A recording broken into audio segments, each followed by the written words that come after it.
The night was cold, and the streets were empty. The homeless man pulled his worn-out jacket tighter around his body as the wind stung his face. His shoes were falling apart, the soles thin enough to let the chill from the pavement creep into his feet. Hunger gnawed at his stomach, but he had grown used to that feeling. What he hadn't grown used to was the loneliness. People walked past him every day without looking. To them, he was invisible. That evening, he wandered aimlessly, searching for a place to sleep. He spotted the tall, shining building of a hospital not far away. The glass doors opened and closed as visitors came and went. He hesitated, wondering if he would be thrown out if he tried to go inside. But the pull of warmth and shelter was stronger than his fear. He lowered his head, walked quickly, and slipped through the doors. Inside, the hospital was bright and quiet. The smell of disinfectant filled the air, and the hum of machines echoed down the halls. The man looked out of place with his ragged clothes and unshaven face. Nurses glanced at him suspiciously, but since he walked calmly, no one stopped him right away. He shuffled down the corridor, pretending to know where he was going. He climbed the stairs to avoid the security guards near the elevator. His tired legs carried him up to the top floor, where the halls were quieter, the rooms fewer. He walked past closed doors until he found one slightly ajar. Curiosity pulled him in. The room was large, softly lit, with machines beeping steadily. In the bed lay a man who looked peaceful, but his stillness was unnatural. Tubes connected to his body, and monitors displayed his slow, steady heartbeat. The homeless man froze at the sight. He knew enough to realize the man was in a coma. He stepped closer, drawn by something he couldn't explain. The man in the bed was dressed in fine pajamas, the sheets spotless and expensive-looking. On the table beside him stood a vase of fresh flowers, the kind that only wealthy families could afford to replace daily.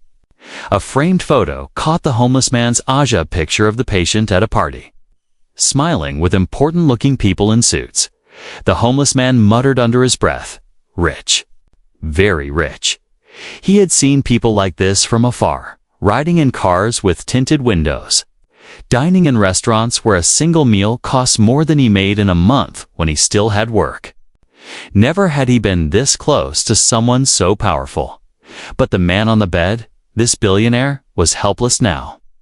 His wealth, his power, none of it mattered in this room. He was silent, motionless, unable to open his eyes. For the first time in his life, the homeless man felt equal to someone like him. He pulled a chair closer and sat down, exhausted. He told himself he would only rest for a few minutes, then leave before anyone noticed. But the warmth of the room and the comfort of the chair made his eyelids heavy. For a long time, he just sat there, staring at the unconscious man, listening to the machines breathe for him. Something strange stirred inside him. He began to talk. His voice was rough, hesitant at first. "You don't know me," he said softly, "and I don't know you. But here we are, both of us trapped. You in that bed, me in these streets." He chuckled bitterly. "Funny, isn't it? Life puts us in different places, but at the end of the day, we're both stuck." He spoke about his struggles, the job he lost, the house he couldn't afford anymore, the friends who had disappeared. He confessed how each day felt like a battle just to survive. He didn't know why he was saying all this to a stranger who couldn't hear him, but it felt easier than keeping it all inside. At one point, he thought he saw the billionaire's fingers twitch. He blinked, leaning forward, but the hand lay still again. Maybe it was his imagination. Still, something about the moment gave him a strange hope, as if his words were reaching through the silence. Hours passed. The hospital grew quieter as night deepened. The homeless man finally stood to leave, but before walking out, he looked once more at the billionaire. "You're lucky," he whispered. "People care enough to keep you alive to sit flowers by your bed. Me? No one would notice if I disappeared tomorrow." With that, he slipped back into the hallway, unseen. But the encounter stayed with him. Something about sitting in that room, speaking to the man in the coma, had changed the way he felt. He didn't know it yet, but this unlikely meeting was the start of something neither he nor the billionaire could have ever expected. Asterisk. The homeless man could not sleep that night. He lay under the bridge where he usually stayed, but his mind kept drifting back to the hospital room. The stillness of the billionaire, the steady beeping of the machines. The strange calm he had felt while talking it lingered with him like a shadow. He had spent months feeling invisible to the world. Yet when he sat in that room, pouring out his story, it was as if someone had finally listened. Even if the man in the bed never moved, by morning he had made up his mind. He would go back. He walked to the hospital, slipping in once again with careful steps. The nurses at the desk barely glanced up, busy with their routines.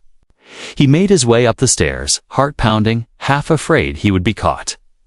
But when he pushed open the familiar door, relief washed over him. The billionaire was still there, just as before, motionless, silent. Surrounded by the gentle hum of machines, the homeless man sat in the chair again. At first, he said nothing, just watched. Then, like before, the words started spilling out.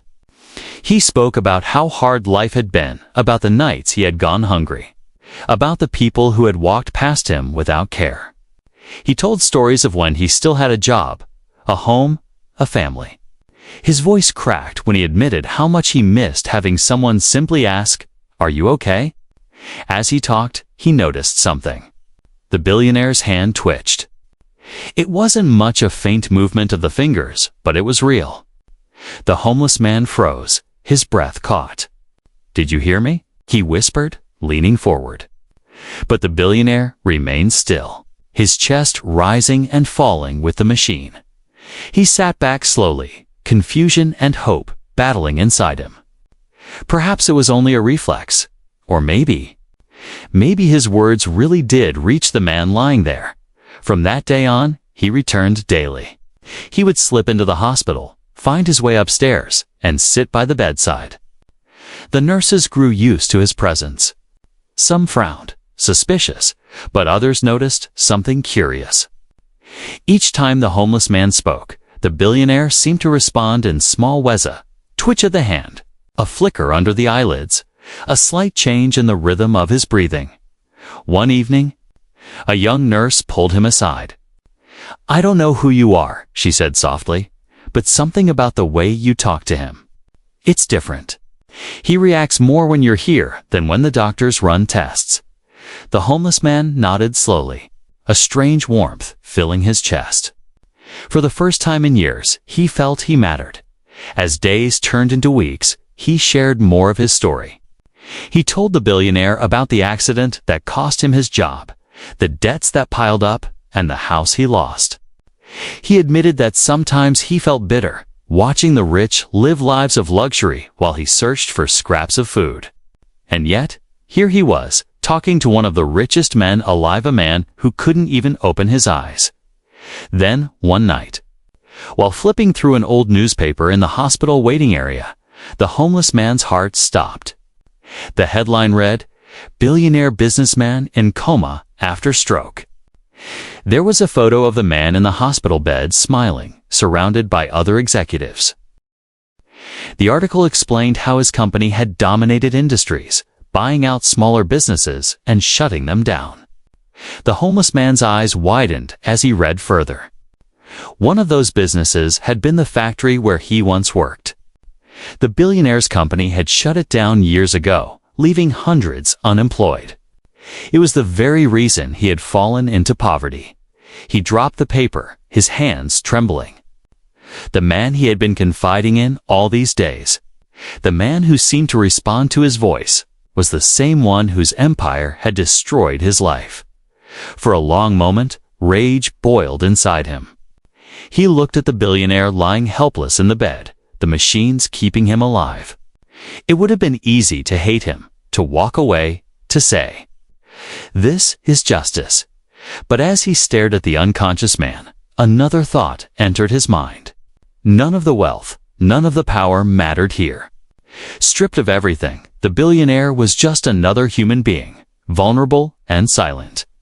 The homeless man sat back down. His voice shook as he spoke. You ruined me. Your company took everything. And yet, here I am, talking to you. Isn't that strange? The man who made me homeless is the man I'm helping. He laughed bitterly, then sighed. Maybe fate has a cruel sense of humor. He should have walked away. Instead, he kept coming back. Something about the connection was stronger than anger. He couldn't explain why, but every time he spoke, he felt lighter, as though he were healing himself as much as the billionaire. And with every word, the billionaire's small reactions grew stronger, his hands twitching more often, his eyelids flickering longer. The homeless man didn't know it yet, but something shocking was about to happen. His voice, his presence, his unlikely compassionate was reaching deeper than anyone could have guessed. And soon, the billionaire would awaken, not just to life again, but to the face of the very man he had once unknowingly destroyed. The night was quiet in the hospital. The fluorescent lights hummed softly, and the halls outside were almost empty. Inside the private room, the homeless man sat in the same chair he had claimed for weeks now. His clothes were still ragged, his beard still untrimmed, but his presence had become familiar to the staff. He leaned forward, elbows on his knees, speaking softly as he always did. "You know," he said, his voice low, "sometimes I think you're listening to me. Maybe you can't answer, but I see your fingers move, your eyes twitch. It's strange, isn't it? Me, the man your company crushed, sitting here, keeping you company." He laughed bitterly, then shook his head. Life has a way of throwing us together in the strangest ways. As he spoke, he noticed something unusual. The billionaire's chest rose more sharply than before. The heart monitor beeped faster for a moment, then steadied. The homeless man's eyes widened. Are you waking up?" he whispered.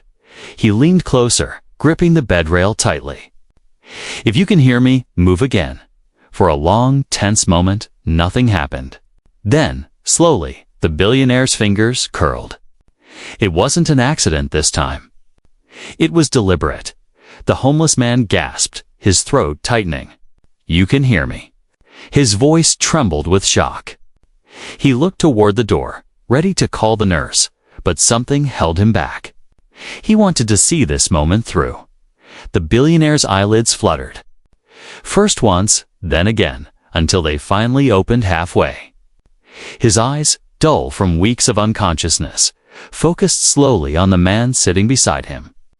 Confusion flickered there, followed by recognition not of the face, but of the voice. The voice that had been speaking to him in the silence. "You're awake," the homeless man whispered, his own voice breaking. After all this time? The door burst open as alarms triggered. Nurses and doctors rushed in, shouting instructions, checking the machines, shining lights into the billionaire's eyes. The room filled with noise and urgency. But the billionaire's gaze stayed fixed on the ragged man at his side. When the chaos settled and the doctors confirmed he was stable, the billionaire's lips parted. His voice was faint, raspy, but clear enough. "You stayed." The homeless man froze. He hadn't expected gratitude. He hadn't expected words at all. He swallowed hard, nodding slowly. "Yeah," he whispered. "I stayed." The billionaire's eyes narrowed slightly as if searching his memory. "Your voice. I know it. You spoke to me." The homeless man's chest tightened. This was the moment. He could walk away, never reveal the truth. But something inside him demanded honesty.